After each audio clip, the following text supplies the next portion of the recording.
But knock is definitely going to be the initial identifier of a problem with the tune. Hopefully I gave you some ideas of other places you can look for problems with the tune, whether it's a boost leak, whether it's a overly rich or overly lean condition, whether you're running out of injector or running out of fuel pump, and so on. The other identifier of a boost leak could be load values that are excessively high. Um, while there's no exact conversion of boost to load or load to boost, you can kind of assume in the general sense that if you're only running 22, 23, 24 pounds of boost, that you're not going to be in the 300s for load on the stock turbo. So if you're seeing 300 2-byte load, 320 2-byte load, and you're only running 21 pounds of boost on the stock turbo, there's something going on there. You probably have a boost leak. You probably have could have a problem with the mass airflow sensor. Could have a problem with the tune where the MAF hasn't been scaled properly. So there's a bunch of things you'll have to check in that case. But that would be one possible way to look for problems in the tune. So that should cover a lot of the basics of how you iterate through a data log and how you kind of step through your log, in this case a wide open throttle log, and identify the problem points if they exist, identify areas for improvement if they exist, and make some subtle changes in your ROM. And you can make small changes at first and make sure that you understand what you're doing. Flash it back to the car, make sure everything works fine. You don't really have to be hesitant in making small changes to these maps because they're not going to have a huge impact on the car. But over time, these changes will add up into a better tune, into a smoother fuel curve, a smoother timing curve.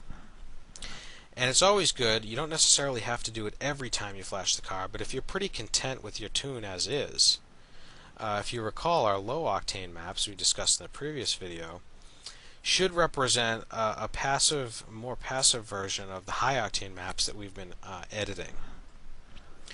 And while I'm on the topic, the Evo 9 owners should note that you actually have 3 sets of timing maps. You have high octane 1, 2, and 3, and low octane 1, 2, and 3.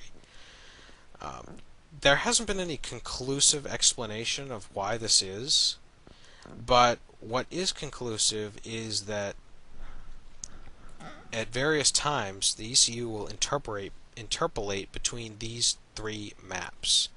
So if you want some consistency in your tune and you don't want to get frustrated over understanding why your changes don't seem to be taking effect or don't always seem to be taking effect, you can set all 3 high octane maps to be the same. You can just basically do a copy paste. You can select everything in map 1, hit Control C, and bump over to map 2, just select the first corner and Control V, paste it in. And you'll notice it highlights anything that's changed. But it's perfectly acceptable to run the same map in all 3 high octane maps if you have an Evo 9. If you have an Evo 8, you probably don't have anything but the single high octane map. And as far as the low octane map is concerned, an easy, quick, down and dirty way to set up a passive low octane map would be to paste in whatever you've set up to be your tuned high octane map, and then maybe select anything that's over 100 load, basically anything that's under boost we want to make a little bit more conservative. We can go in there and edit add to data, and maybe we'll take 3 degrees of timing off. So our low octane map will run 3 degrees less than our high octane map. That's not a bad place to start for a low octane map. And the same idea with the high octane map. Once you've got that high octane fuel map, once you've got that set up, you can go ahead and do the same thing and transfer it to the low, and then you want to reduce the air fuel value maybe by a full AFR point to something a little bit richer in the event that you get significant knock and you need to richen it up and try to solve it. So we'll just take -1 off this guy. There's that.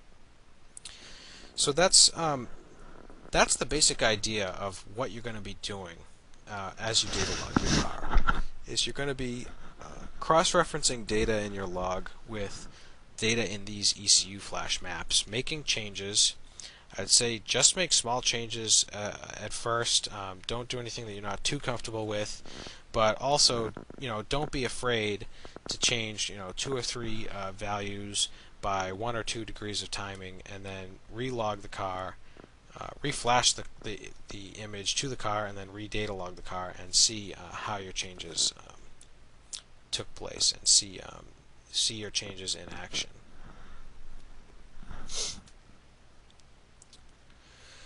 So some other things you might be worried about if you happen to have an Evo 9 is intake cam advance for your Mivec system. Now, there's been a lot of debate and a lot of development and testing done by a lot of different guys. John Bradley I can think of off the top of my head on Evolution M.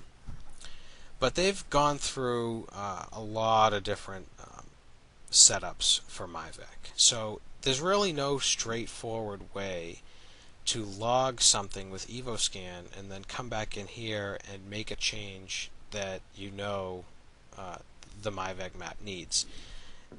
I hate to say it, but it's a little bit more guesswork or a little bit more guess and check, or trying to understand the true theory behind Mivec, as what most people have tried to do on Evolution M forums.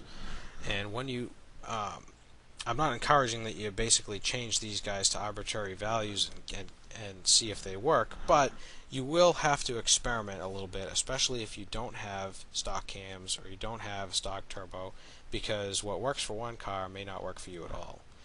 The same goes for timing and fuel. You really do need to log the car with the changes, making small changes every time you go, and try to figure out what it likes that makes good power and doesn't knock. So in